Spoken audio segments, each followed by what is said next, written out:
ipinagbibitiw ni Davao City Mayor Sebastian Baste Duterte si Pangulong Ferdinand Bongbong Marcos Jr. Inihayag ito ng alkalde sa hakbang ng Maisog Leaders Forum sa Davao City nitong linggo, Enero 28. Aniya, dapat magbitiw si Pangulong Marcos kung wala itong pagmamahal at mithiin para sa Pilipinas. Mr. President, kung wala kay gugma o aspirasyon sa imong nasod, resign ani Mayor Duterte sa kanyang talumpati. Nagpahayag siya ng pagkadismaya sa mga insidente ng krimen, partikular na sa paglaban sa iligal na droga at anyay instability sa bansa. Ikinumpara niya ang dating pamamahala ng kanyang amang si dating Pangulong Rodrigo Duterte sa kasalukuyang administrasyon sa bansa. Dagdag pa niya, malungkot umano ang sambayan ng Pilipino dahil tamad at kulang sa compassion ang Pangulo ng bansa.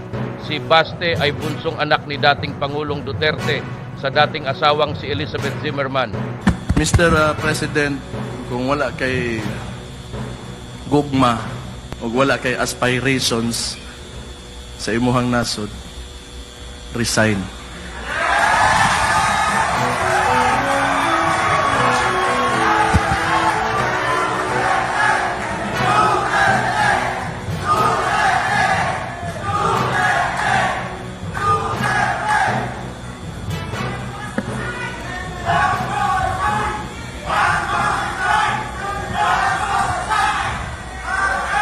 Ingani na, mag-andam tagdako nga barko nagyutan eh.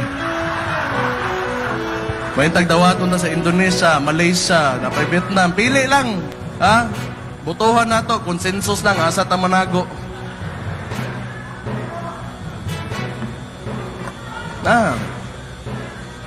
So,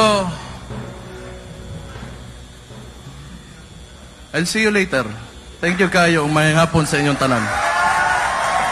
Once again.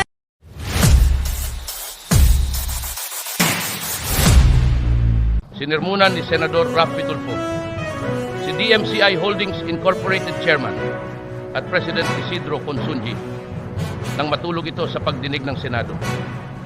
Nangyari ito sa hearing ng Senate Committee on Labor, Employment and Human Resources Development noong Miyerkules, Enero 24.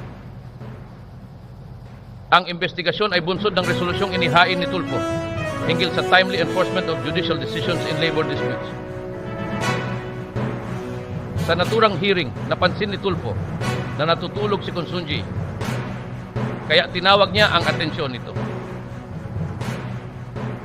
Hindi porket bilyonaryo ka, tutulugan mo kami. Don't do that, pambabastos yan. Diin ng senador kay Consunji na agad tumanggi na siya ay natutulog. Bastusan yan. Huwag mo kaming bastusin dito. You don't have the right. Kahit na milyonaryo ka, hindi ka exempted. Magpakatino ka, gumising ka, idilat mo mata mo. Inutusan pa ni Tulfo ang committee secretary na magtimpla ng kape para kay Consunji para maging dilat ang mata nito. Excuse me, Mr. Consunji, please, huwag kayong matulog dito. Please. Wala kami binibaby dito. Hindi porket bilyonaryo ka, tutulugan mo kami. Don't do that. Pambabastos yan. Hindi pa ako natutulog. No, nakita kita tutulog kayo. Huwag ka. Meron dito mga naapin-empleyado na napakatagal na. Tapos ngayon tutulugan mo para kayong naging sarcastic dito. Huwag. Bastusan yan. Huwag mo kami bastusin dito. You don't have the right. Kahit na bilyonaryo ka, hindi ka exempted. Okay? Magpakatino ka. Gumising ka. Dilat mo mata mo. Go ahead. Thank you, sir.